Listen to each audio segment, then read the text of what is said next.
Good morning. This is Bo Freeman with NC State Cooperative Extension here in Person County. Glad that you could listen to us this morning. Got a lot of things to cover today, and we will be talking about all the different program areas, not just the gardening corner. However, part of this that we're going to go into first does go into the gardener's corner exceptionally well. Earlier this week, as well as, this week, we had some problems with too much rain. And it's one of those rain, go away, but we still will need you another day.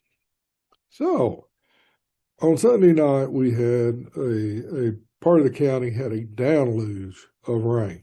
And when we had this rain, we had what some people would call a flushing action of the landscape. So in other words, anything that was on top of or close to the top of the soil got moved, especially in the western part of Person County, as well as Caswell, Orange, Alamance. It flowed downhill very quickly, no less. So it not only took what was on top of the soil, but sometimes underneath, and the water that ended up down in the creeks or the streams or rivers or lakes is contaminated. And when I say contaminated, I'm talking about two different contaminations. Well, most of the time we only have to worry about biologicals. So in other words, what once again, biologicals are we're looking at bacterias and algae and some other components. But this particular flood event, we got to worry about chemicals as well. And what do I mean by chemical being part of the contamination? It goes back to those boats that we saw on that were turned or destroyed, or the fuel that was available for them, the boat houses, the stuff that was in there to clean. Let's get real. Some people store stuff down by the river or the creek, or it was in the house and it got flushed. And we don't just, a lot of times we just look downstream. We don't look upstream. And what we have at our particular location came from upstream. So you've got to take that into consideration when you start thinking about recovery. And that's where I'm going to talk about for the first little bit here is how to clean up. And you got to remember that we have contaminated water that came through. So you got to put that into perspective. And it's not just biological, it's also chemical. So it takes a lot more to clean it up. And by the way, before we get into the weeds on this, look around. Don't do anything in haste. Think about it. Talk to somebody. Vent. Let me tell you, there's no better thing than to express yourself to try to get rid of some of this pressure because we've had all sorts of stuff destroyed. So please think about what's going on before you move into it. Now, as we move into it, the contaminated area that has your valuables or whatever, let's remember it's a contaminated area. Don't go in there with flip-flops. Don't go in there with open-toed shoes. You may want to consider putting on boots, rubber boots, maybe even disposable rubber boots, so that you can just literally, when you're done, you throw it away. Because as we walk up from your feet, think about, your pants. Are you going to go in there in shorts? Well, you just contaminated the bottom half of your body. And when we talk about that, I remember I grew up on a dairy farm, and my mother was very adamant. We cleaned that dairy barn all so well. And then we come back to the house traipsing in all sorts of stuff, and she would go, whoop, whoop, whoop, whoop, whoop, whoop, back out. And we had piles, different piles for different contaminants that we had. And we had some that were just literally garbage after we were done. So those may be some of your strategies. Long sleeve shirts aren't bad. Once again, reducing the amount of exposure to skin, because skin, it sucks it up real quick. So think about that. Gloves need to be plastic gloves. Leather, both on your hands and maybe even on your feet, if not treated properly, will suck up that water that has these contaminants that will put them against your skin. So you got to look at the whole picture. That's why I say back up and think it through. And you may want to talk to some people just to ask. And it may be the fire department. It may be the rescue squad. It could be us. Just give us a call. We've got all sorts of printed materials that we can hand out, or if you just got a specific question, give us a call here at 336-599-1195. Also, before you walk into that area, take pictures. When I say that, I'm not talking about that you have to remember this destruction. No, I'm talking about for insurance purposes. Especially farmers, take pictures while it's fresh, while the devastation is still there. We've had additional rainfall through this week, and it could have contributed a little bit more. But it never hurts to take pictures so you can have the before and after, and if nothing else, it's to tell other people to share that event, even though it was a traumatic event. But take pictures. That's huge. And with today's phones and technology, it's not that hard to do. And lots of people have done it, posted it, whatever. You do with it what you need to, but at least you've got it. So you're not looking back on it, going, I should have. Like I say, think before you enter. Now that I've gotten a little bit stuff done, I've got some stuff that has come from NC State and a professor there, and I'm going to place a couple of videos real quick so that you can listen to what he's saying. And he's got some really good information that we can be a part of, and it's nice to know what the experts say. So here we go. Hi, I'm Dr. Ben Chapman, food safety specialist at NC State University. And today we're at a house where there was some severe flood damage. We're going to go take a look at areas where food might be prepared and stored, and take a look at some of the issues that might happen after a flood. As we look around in a house, you may have hundreds of dollars, thousands of dollars in things like plates, dishes, utensils. If we look at something like a glassware, this is something that I could clean and sanitize. I look at this, and there's not a lot of, even though floodwaters hit this, I can either sanitize this at high heat, or I could take a mixture of about a tablespoon worth of bleach and put it into a gallon of clean water and sanitize the outside of this.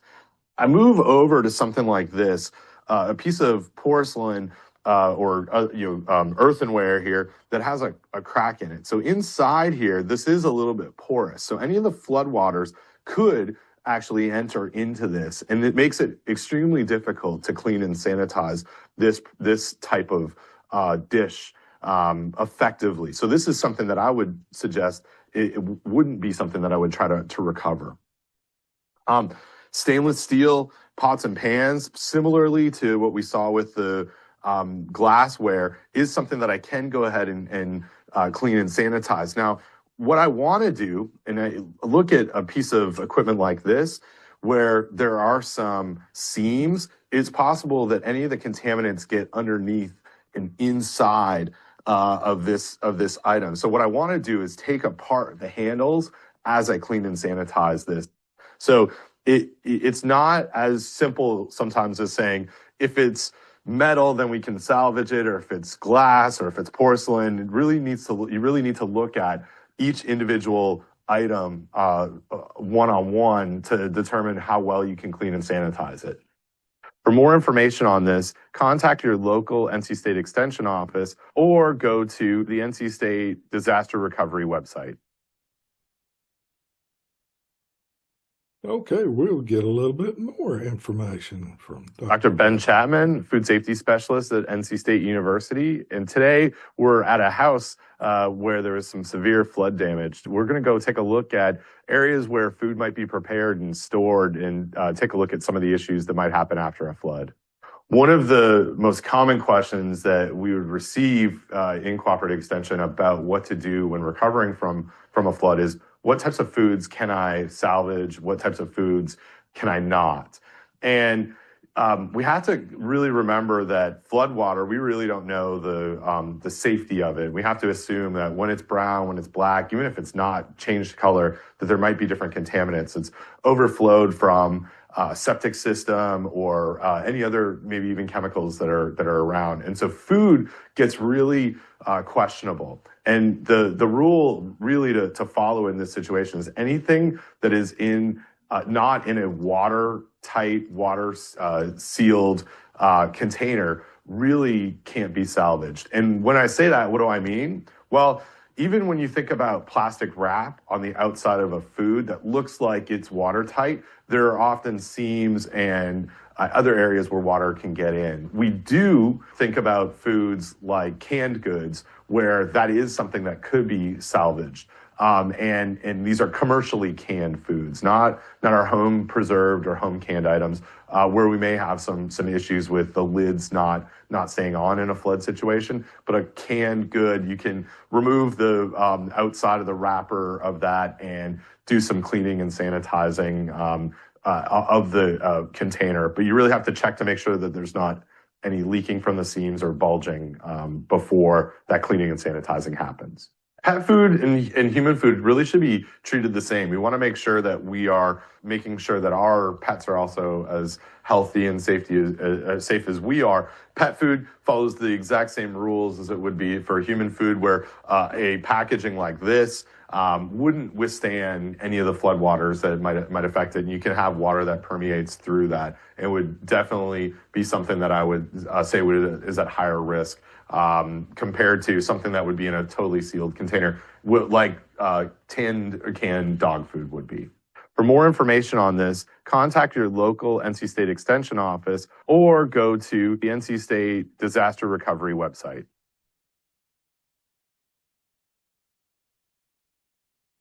Okay, and today we're at a house where there was some severe flood damage. We're going to go take a look at areas where food might be prepared and stored and take a look at some of the issues that might happen after a flood. As we look around in a house, you may have hundreds of dollars, thousands of dollars in things like plates, dishes, utensils. Other items that we might see in the kitchen also might be made of silicone or plastic. These are more difficult to try and salvage compared to our stainless steel or our porcelain that doesn't have any cracks. The other thing that we haven't yet talked about are things like utensils, forks and knives. And as long as they don't have any porous material on them, I think of the steak knives that I have at home that have a wooden handle, wood is going to absorb any of the floodwater contaminants. So I wouldn't be able to do a really good job recovering from that or salvaging that because the contaminants are inside of that handle. But if I had a stainless steel or silverware that doesn't have any porous material, that's something that I can still clean first and then sanitize with a 1 tablespoon of chlorine in a gallon of potable water solution to remove any of the contaminants that might be there. And the last thing I want to talk about here is a piece of equipment such as a mixer or a toaster oven, a very intricate piece of kitchen equipment. And as you can see here, as I talked about with the seams on on our pots. There are just so many nooks and crannies that the floodwater would have gotten into and inside. And although this machine, this piece of equipment might work the electric side of things might be just fine, I would be concerned about being able to effectively clean and sanitize this entire item. And I think about areas like at this junction at the top of where the blades go in, or where the mixer beaters go in, where every time that this spins, if I don't do a good job cleaning and sanitizing, anything that's in there could be falling directly into what I'm trying to cook. For more information on this, contact your local NC State Extension office or go to the NC State Disaster Recovery website. This is just a few items, and once again, just going over a little bit. Remember, porcelain and anything that is very coarse can suck up all this stuff. And if there's a crack in the seams that you've got, once again, most of us have some of our porcelain. It does have, it ages rather well, but it also goes to a crack. So you've got to make sure to look at it as though that those cracks are wide open and the contaminated water is going all the way through. Also, when you start thinking of one thing that he talked about, and I call them seams, where your handles make a junction, whether it be in a pot, in a pan, like he said, a steak knife, any of those things where you have changing of materials or a space that stuff can go into. Just like in that old dairy farm I used to work on, we had to take it all apart, put it all back together, just to make sure everything was disinfected. Now, when I say all apart, I was in the day when you had some of these that you literally had to bend the plastic back, wash the inside, and then bend it back, and those inspectors would come in and go, oh. So that's what you're thinking about. You're inspecting what you're eating and what you're going to consume. So these are just a few of the home tip items. Next session, I'm going to be talking a little bit about gardens. And if you had if your garden got underneath water, what you can and can't do, and some other events that we're going to be coming down the pipe. But this has been Bo Freeman with NC State Cooperative Extension here in Person County, and we will continue this conversation later. Thank you. This month, two things are important to a lot of us here in Person County. Number one is getting those delicious vegetables and pickles put up for winter weather, whether you grew them or bought them at one of the farmers markets. T.G. Brooks Supply Company has all canning jars in half pints, quarts, half gallons, and they have the pressure cookers and bath canners, strainers, funnels, and all your canning supplies. They have stone jars for pickling, too. The second thing is to keep everything green, and T.G. Brooks Supply Company can handle all kinds of watering needs. First of all, they have sprinklers, water hose, sprayers, and water hose parts. They have irrigating equipment. They also have piping for irrigating. T.G. Brooks Supply Company has heritage animal feeds and dog fences, and most of all, Pride dog food by the bag. They have 20% deer pellets and food plots and food plot mixes and salt blocks. They offer so many kinds of mulch in bulk or bagged. You can get your mulch by the large scoop. They have delivery services available. Bring your truck, trailer, and they'll load it up for you. When it comes to yard tools to do the work, they have your hose, diggers, choppers, and everything you need to beautify. Also remember the new Maybell's Boutique just across the street for children's clothing, shoes, all kinds of wear for summer. Maybell's is open Wednesdays and Saturdays, 10 a.m. to 3 p.m. Check them out on Facebook. T.G. Brooks Supply Company, proudly serving the farmer, homeowner, and the landscaper in the area since 1936.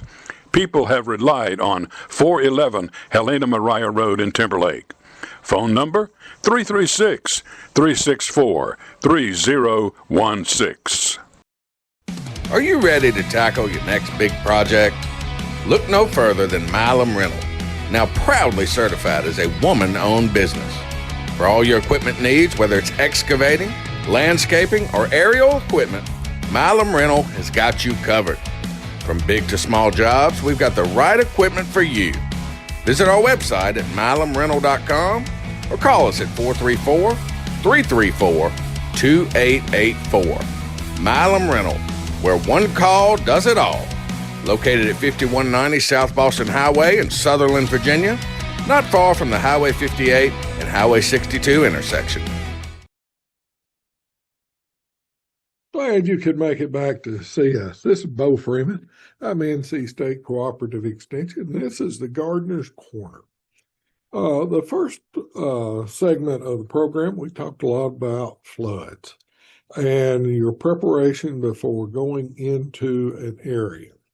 Well, I'd like to sort of keep up that work and switch gears a little bit.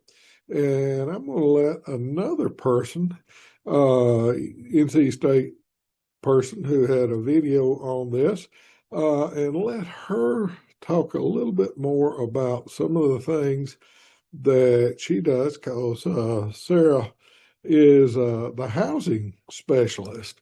So we're going to let her be a part of this. So here we go. Related to this house are things that you'll find when you return to your home after flooding. Before you ever get to inside the house, though, there are a couple of things that you need to do outside the house. First thing you need to do is look at the house and make sure that it's structurally sound to enter. So you'll walk around the house and look for things like cracks, settling of the foundation, stairs that may be broken away, bricks that may have moved, columns, things like that that may be out of place. You also want to look and make sure the roof isn't sagging, that everything's okay there, that the electrical lines are not down, that there are no holes or obvious hazards outside the house that you might encounter. So one of the things you'll notice about this house is it has wall-to-wall carpeting, at least in this room, and to the kitchen. And wall-to-wall carpeting is, again, very porous. It absorbed all of those things that those floodwaters carried. So if there was gas in the floodwaters, pesticides, sewage, that's all been absorbed right here in this carpet. So what we want to do with wall-to-wall carpet is we want to go ahead and pull it up and get it out of the house, as well as the padding underneath it. We don't save either the carpet or the padding. This is a stabilized situation where we're going to look at the inside of a wall to see what happens when floodwaters actually flood a house and to see what happens behind the wall. If this were not already open and this weren't a stabilized situation, I would have my hat on, my N95 or better respirator, my goggles. I'd make sure I had gloves, long sleeves, all for my personal protection while I'm opening this particular wall. The thing to remember, too, that not only does the drywall and the insulation absorb the water to the flood line, but it also wicks up. It can wick up to about a foot above where that water line was. So when you go to remove the wall so that you can dry out the studs and you can dry out the sheathing, you need to remove the drywall about a foot above where that water line was. We need to determine the moisture content of the wood before we go back and seal this wall up again with insulation and with drywall. And the way we do that is by using a moisture meter. This is a moisture meter. It has two prongs. You put it into the wood and it'll give you the moisture content of that particular piece of wood. Down below here, the moisture content is about 50%. 50% is way high. But look, what's interesting is if we go just slightly above it and we do a reading, it tells us we're at about 15 or 16%. So right from here above is dry. Anything 15 or below is dry enough to cover up. When you're about 19 to 15, you're getting close. Anything above 19%, we have a concern about. A lot of people have hardwood floors in their house, and hardwood floors can be salvaged, but they're kind of a special case. You can see that as they dry, they will buckle, they will warp, they'll create an uneven surface. So if you can, as it's drying, if you can every so many feet remove a board or a plank so that it dries a little flatter without the buckling and the warping, you'll do better. Once this is dry though, what you'll need to do is come back and sand it and refinish it again. So we've walked through the house and we've seen the extensive damage that a flood can do. It can ruin furniture, it can ruin flooring, it can create an extensive amount of mold all throughout the house. But the good news is the basics of the house can usually be salvaged. So even though a lot of these things will have to be taken out and discarded, you can still eventually live in this house and even save some of those things that you've had from your past. But the important thing is doing it carefully and doing it properly and taking the time to allow the house to dry. And now we'll move on to the inside of the house. So one of the things that you'll notice right off when we enter the door is you can see where the flood line was. So the waters came all the way up to this line and everything below was saturated in water. So some pieces of furniture can be salvaged. It really depends on the kind of furniture it is. Solid wood, again, is not as porous as pieces that are veneer pieces or particle board. And so if you get in soon enough, you can actually salvage this. In this case, I would go ahead and remove it from the house. I would take mineral spirits and wipe it down to get rid of some of the mold that's already grown on it. I would also go back here and remove the back of the piece of furniture so that it can dry out thoroughly. I would also take out the drawers and allow them to dry separately because what happens is they tend to swell. Now at this point, this drawer is not able to come out because it's swollen. So what I would do is I'd take this piece of furniture maybe out to the garage, let it air out over time, and then as it starts to dry slowly, I would pull the drawer out a little bit at a time. The main thing is with a piece of wood furniture, you don't want to stick it out in the sunshine and let it dry quickly. It needs to dry slowly so that it doesn't warp and twist over time. This is a veneer, and what's happened as the water entered the house and has receded and it started to dry out, the veneer has actually pulled back away from the particle board behind it. Also, you'll notice that it's greatly warped on the side, and again, that's because of the veneer. The veneer and its laminate has come undone, so it's coming apart and starting to buckle. The back too has also come apart. You'll also notice it didn't take very long for mold to grow on that. So this piece of furniture is not salvageable at all. So upholstered furniture is one of those things that we probably will not keep. And the reason for that is once it's saturated with water, all of the pieces that absorb that water have to be removed. So you'd have to take off the batting, the fabric, you'd have to take it all the way down to the frame and to the springs and rebuild from there. You have to weigh trying to salvage it with the cost of replacing it and the cost of repairing it. So mattresses that have been flooded need to be removed from the house and discarded.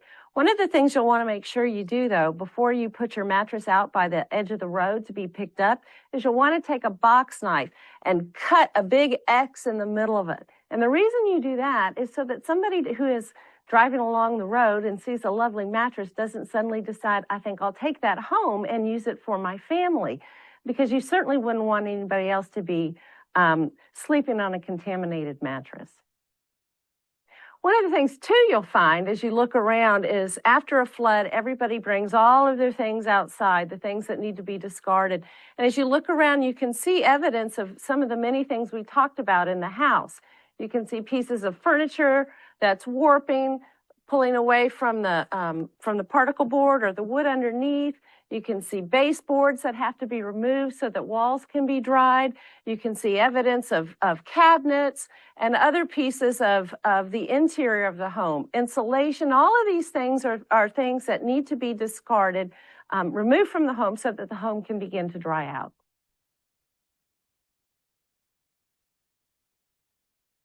And now let's move on to some of the heirloom things. House that was heavily damaged by Hurricane Matthew. It experienced extensive flooding. And some of the things we're going to talk about related to this house are things that you'll find when you return to your home after flooding. So one of the things that often happens too is you've got a number of books that you really treasure, but they happen to get wet. For example, these are children's books that have been absolutely saturated in floodwaters. Some may be able to be salvageable, but now is probably not the time you're going to be able to salvage them. So if they're really important and you want to keep them, put them in a Ziploc bag and then put them in the freezer. And the reason you put them in the freezer is because mold won't continue to grow at temperatures that low. So one of the hardest things to lose during a flood are family photos, memorabilia, things that are part of your history. And in this case, these have come through fairly well. The homeowner has taken them out of their plastic cases and allowed them to dry. Sometimes, though, photos will be covered with mud or dirt. And what you'll want to do is to take them, rinse them off. Don't saturate them, but rinse them off. Then put them between sheets of wax paper. Again, put them in a Ziploc bag and put them in the freezer for dealing with at a later time. If they're particularly important photos, you may want to take them to a restoration service to have them refinished to make sure that they're in good quality condition as they were when you first started. So one of the questions we often get is what can you do with electronics? In this case, you see there are a number of computers that have been saturated by floodwaters. Probably the best thing to do if there are really important things on this computer that you just cannot duplicate or you can't find anywhere else is to take the computer itself to a computer repair store and let them try to pull the hard drive and pull the information from the hard drive. I'd weigh that against whether or not the information is that important and you can't recreate it, because if it isn't that important, then I wouldn't probably go about doing that. The other thing to think about is offsite storage of computer data and information. So while it may not have helped in this case, if this homeowner had thought about storing items in the cloud or offsite or on a separate external drive, then he or she may have been able to access the information that's currently on these computers without having to use these and without having to salvage them. So now we're going to move to a little different about what's going to happen to the outside of your house after the flood. Cleanup, you're going to get rid of all the food that's starting to decay from the loss of power, and also they got trapped inside your refrigerator and freezer during that time. And so when you bag all that material up, it becomes real important to dispose of it carefully, because it'll start attracting flies very quickly. The other thing is you want to make sure you put it inside of a trash can of some sort, because if you just put those bags out along the side of the road to be picked up, you're going to find out that overnight wildlife in the area has probably come and torn that apart looking for something to eat. All right, termites are probably the furthest thing from your mind when you start to recover from severe flooding due to a storm. But you need to be planning ahead as you begin repairs on your house. And one of the first things you really need to do is contact your insurance company to find out whether they will help you in terms of getting your house retreated for termites as you start through the progression of repair work. You'll notice the problem over here happened that as they were doing some repairs, they piled up a lot of soil. And this soil isn't treated with a chemical, a termiticide, but your soil may have been treated along your foundation. So you now have essentially a bridge that termites can use to bypass that treatment and get into your house and potentially cause damage years later. And so that's something you want to address at some point.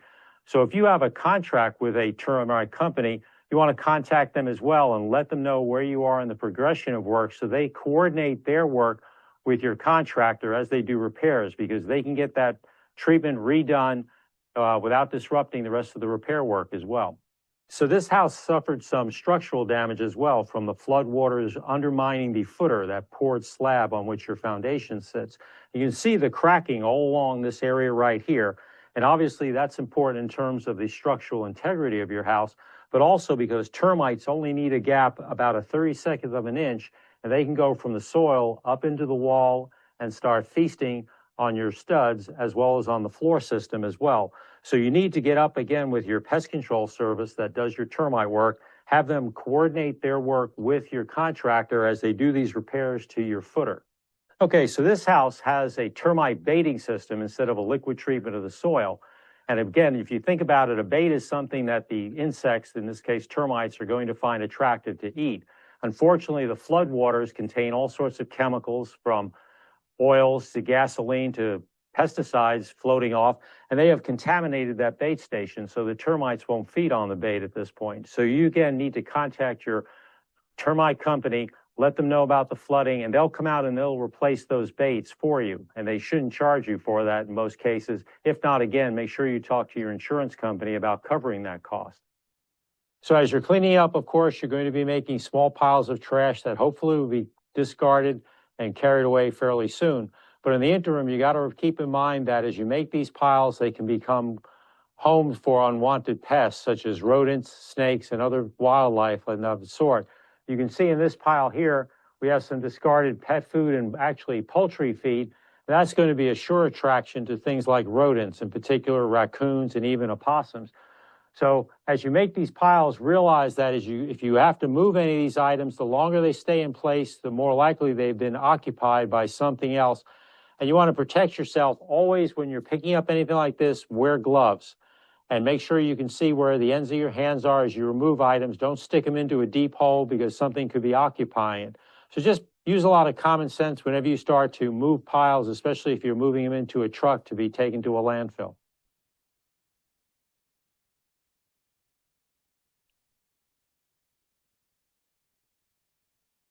And last but not least, we're going to talk about using some sprays. House, there's a variety of products that are available for you to use. The first thing you want to do is make sure you clean molded covered surfaces, because that's important to remove some of the mold as much as possible before we use something like a bleach. And it's very important that you actually use a cleaning product that is phosphate free, and that will be written on the label itself, because fungi like a phosphate source, and you don't want to make one available for them to use. There are a number of other products. Some of the ones that professional users are something along this lines, and it's a product that they apply to remove mold before they use a product such as Boracare, which is used to preserve the wood, keep it or protect it from wood decaying fungi, as well as from things like termites and carpenter ants as well. Most of us are going to probably use something like a bleach, and it's actually important that you look at the label very carefully, because some bleach products actually contain a higher concentration of bleach. So this version of Clorox actually contains 8% bleach or 8% active ingredient, whereas the product that we more commonly use is somewhere in the range of about 5%. So before you use one of these products, please read the label very carefully, because you want to know that you're diluting it properly, or otherwise it may not do the job that you need. Now, one option you have, if you're not going to use something like a sponge or disposable towels to clean off mold, is you can also use something like a pump sprayer. And you need to be very careful when using one of these things. If you're going to be spraying up over your head onto a flat surface or onto, say, floor studs to remove some of the mold, you want to make sure that you're wearing goggles, because you're spraying up over your head and you're looking up there and you don't want to get the chemical in your eyes. And you want to use a pump sprayer like this. Do not use a metal sprayer if you're going to put bleach in it, because it can be a corrosive agent to it and can actually damage the sprayer over time. So we've got this plastic sprayer that you can buy at most hardware stores. And I've got on there what's called a flat fan nozzle. So it doesn't produce a pin stream. What it does instead is it produces a fan spray like this. So you're covering a much broader surface as you go along, so you can get the job done more effectively and more quickly as well. Another point to keep in mind when you go to stop for the end of the day is you want to make sure you release the pressure. And don't do that by standing directly over it, because you want to make sure that when you release that pressure, you don't get anything in your face. So stand to the side, slowly let out the pressure, and then you're good to go. There are also a number of products that are available if you have a severe odor problem, either due to decaying food or possibly a dead animal, such as a dead rodent in your crawl space or your attic or something like that. And there are some products that you can get available both at common hardware stores or even this product, which is sold to professionals. It's important to use a product that actually gets rid of the odor, not simply masks it, because you're not dealing with the problem at hand. The other thing is, if you can locate the source, you want to remove it as soon as possible. And if you're listening and you'd like to see these videos in person, it's NC. Have you ever seen the magic glasses that can see clearly without glasses? Sorry. This glasses can... It's at NC disaster, .org. So you can get some of that there. Or you can do a YouTube search and basically put after the flood products to help clean. There's a whole series of these particular videos that you can utilize, and because let's get real, you're going to probably forget what Bo said today or what they said for Bo, but this is an opportunity for you to get back in the groove, because let's get real, you're not going to get it all done in a short period of time. So just to let you be aware, there's lots of information out there that Extension has and can help you with. So please give us a call at 336-599-1195 or utilize the services for the NC State Extension and their disaster program. And we will be going to a commercial break now, and we will be back to talk more about local things that will be going on, from everything from the health department to a field day that will be this weekend. Sandling Golf Cars and Trailers is located 613 Lewis Street in Oxford. Open for business weekdays 8 to 5, Saturdays 9 till 1. Call 1-800-221-9267 or 919-693-4626. Al, Hillary, and Will, there to serve you with all of your golf car needs. They have Club Car, E-Z-GO, and Yamaha units. If you're wanting a gasoline or an electric golf car, they have them at Sandling Golf Cars and Trailers. Trojan batteries, parts, and repair service. Thinking about a new grill? Check out the Wilmington Grills at Sandling Golf Cars and Trailers. Speaking of trailers, they have utility, dump, enclosed, stock, and equipment trailers. That's Sandling Golf Cars and Trailers in Oxford, 919-693-4626, toll free 1-800-221-9267. Sandling Golf Cars and Trailers. Do you have those annoying potholes in your driveway? Need some driveway regrading? Or maybe you just need some new gravel? Give JT Allison a call. Jody has been in business for over 25 years, specializing in driveway grading and hauling gravel. He also does all types of small tractor work and some backhoe and bush hogging work. Jody strives to do a top-notch job and to make sure that you, the customer, is always happy. Whether it's a small job or a big job, we have multiple truck sizes to accommodate your needs. Here at JT Allison, we appreciate your business. Check us out on Facebook at JT Allison LLC or give us a call at 336-583-6250. Jody and Kim Allison. We are rocking the county one load at a time.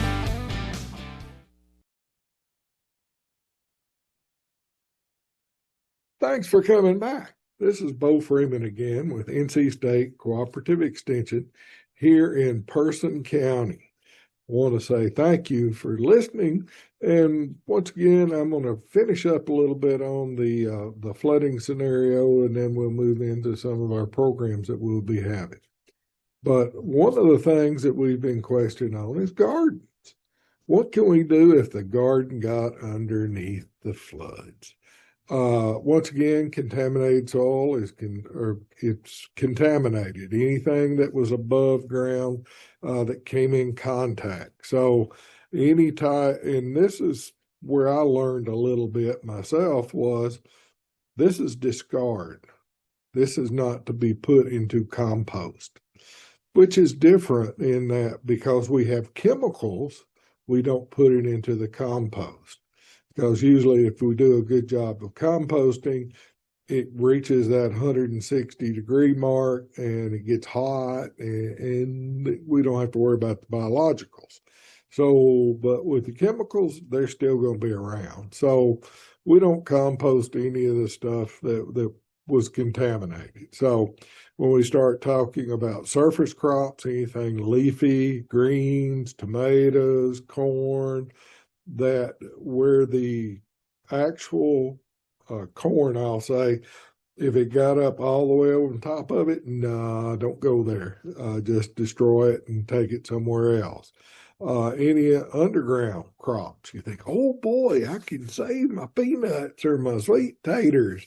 No, it got saturated into the soil, so you got to throw them away too. And the same thing with what you would consider a hard outer skin, a watermelon or squash. Oh, I'm just eating the inside. I'm not eating the outside. Well, no, it gets permeated all the way through, just like those clay pots that we talked about earlier. Bye-bye. So those are some of the things that we want to just go on and get rid of. And the last thing is, when you get done with all this cleaning, make sure you take care of yourself. In other words, thoroughly wash your hands again, dry them, maybe even with a disposable towel, so that we're getting rid of all the contaminants. Remember, prevent cross-contamination by cleaning them, use them once, bleach it. If we're out there using hand shears or something like that, let's disinfect them too, so we don't cross-contaminate it from the bad garden to the good garden. So we want to keep those things rolling pretty good. So that's where we are there. So it was a disaster, no doubt about it, for some people in this county. Other people didn't hurt at all. So let's take care of the ones that got hurt. And once again, it went all up and down the west side of Person County. So please be thinking of them. Now, into gardening. Those of you who would love to be a master gardener, and we've had a couple of them come by this week and sign up. Yeah, we need to go on and get your name on the roll. So please sign up. The program begins in August. Those people who may not be aware, we have Master Gardener classes, and they run from August the 14th through November the 20th on Thursday morning from 9 till 12 over at the Berea Volunteer Fire Department on 158 going over toward Oxford. There is a cost of $175, but we'll work with you on that if it's need be. So, but we're going to cover everything that you think about the garden, whether it be soils, plant nutrition, bugs, diseases, container garden, lawn, natural plants, even composting and small fruits and fruits. So if you're wanting to be, and then part of the deal is if you go through this school, and then you'll need to volunteer a little bit for us. And when I say for us, it could be any love that you have of gardening. It could be for a school. It could be for keeping records. It could be for big events that the master gardeners do, and you look at plants and you tell people what they can do to solve their problems. If you like helping people, this is a good volunteer gig that you'd be real well with. So come out, be a part of it. Now, if you're sitting around tomorrow and don't really have anything to do, there's going to be a 5-county beef tour. And it's going to be over in Warrenton. It's going to start at 8 o'clock in the morning. So give us a buzz and we'll tell you where to go and we'll sign you up for it. But they're going to be talking about breeding soundness I'll get it right in a minute. Breeding seasonal management, utilizing feed resources, doing feeding effectively, and then how to harvest and all sorts of equipment. So it's one of those, it's a fun day to go over and be around some other beef producers. So it's tomorrow on July the 12th at 8 a.m. over in Warrenton. So we've got you set up there. There's been some interest. There is a group. It's not an extension group, but there is a group that's looking at farmers market, additional something. Basically, they're going to be meeting on July the 15th at 6:30 at the Senior Center.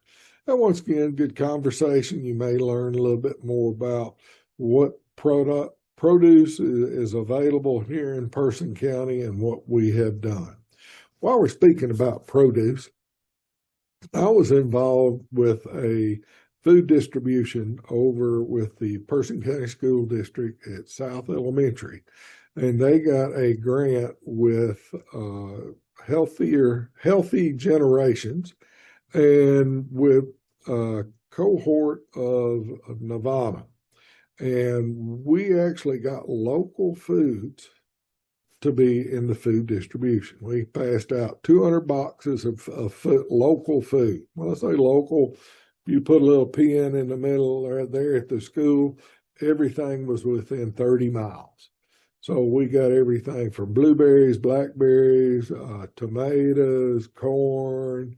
Also, we got eggs and beef, ground beef.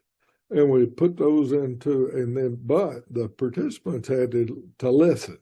And we have everything from cooking demonstrations over to how to plant plants with our master gardeners. And the farmer himself talked about how he manages his animals. And then they had to at least talk to me for a little while. So those were the prelims as we came out. It's in the air-conditioned comfort. So we're going to have that second one over at August the 13th. And we start at 10 o'clock in the morning and we'll finish up by noon. So come early so that you can get there and get everything put together. Now, if you're a little 4-H'er and you want to be a part of our program and you've got some chickens, we've got the excellent egg contest, and registration is now open now until August the 1st. But you can register, and basically we'll train you on what you need to do with your eggs, and you turn them in September, and they'll judge them, and then they'll announce the winners. So it's an opportunity for you to show off a little bit on some of the things that you got around the house. And that also being said, the Feather Classic will be on October, I think, the 11th, over at Hyco Tobacco Warehouse. And that's going to be our morning program. It's a 4-county show. The children already have their chickens, and they're growing them, and we're going to see how well they can do. So, and then now let's talk a little bit about some of Jennifer's deals. She's got some programs that will be coming up real quick. And when I say real quick, I'm talking about July the 15th at 10 o'clock. She's going to have a program that's going to be on freezer meals and how to pack them and what you need to do and how you can do a batch and it's the tips and the hacks to get it done. It's a Zoom.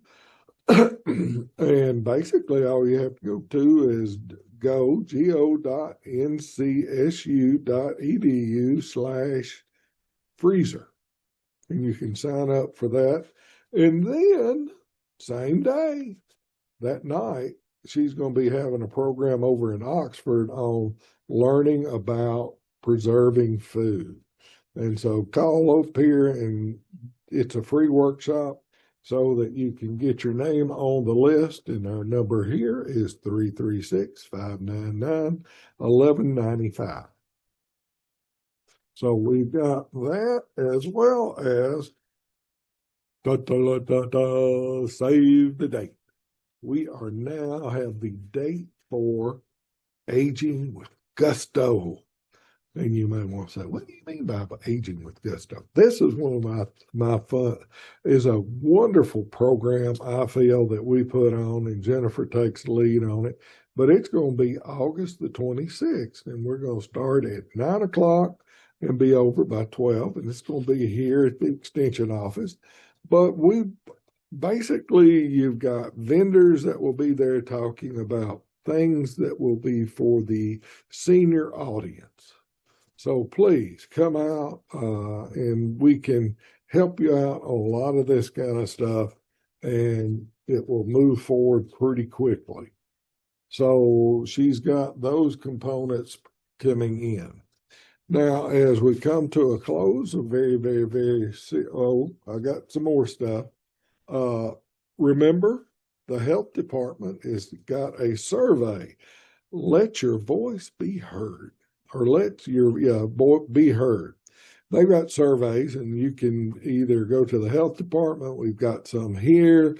You can click on them. You can go to the health department website, Person County/health department, and you can find the survey. It's only 11 questions or 12, and you can put that together. And that way they have an idea of what you think about the health department and what they need to be working on so that they can have their programs. It's a needs assessment type thing. So, and if you've got some extra dog food or puppy food sitting around, the Animal Services is in desperate need. So please give it to them and they can do it. Now, one thing that's very serious that has been here in Person County, we've had the 5th confirmed rabies case. And that's a lot. So please be careful. Don't touch the wild animals that are approaching you or unfamiliar pets. Monitor what you have outside for food. Don't draw them in. But please just be cautious. This is one of those and if you come across one, it's one of those 911 scenarios. If you think you've got it, and they will come out immediately, and animal control will try to take care of it. And it sounds like Bo's about done talking. So remember, this is Bo Freeman with NC State Extension here in Person County, and come by and visit us. We're on 304 South Morgan Street here in Roxborough at the county building. So come see us and have a wonderful weekend. So thank you for listening. Bye. I've been burning it up at both ends. It's tractor time at Asheboro Kubota JCB. Not to be cliche, but get in your Ford, Dodge, or Chevrolet and come on down and see Rusty Wagner so you don't overpay. Don't delay. He's got great deals on equipment for your construction site, yard, and of course, fields of hay. Asheboro Kubota JCB is located on Highway 64 just outside of Ramseur, less than an hour away. Hurry before the deals go away. Call Rusty Wagner with Asheboro Kubota JCB at 336-964-6423. That's 336-964-6423.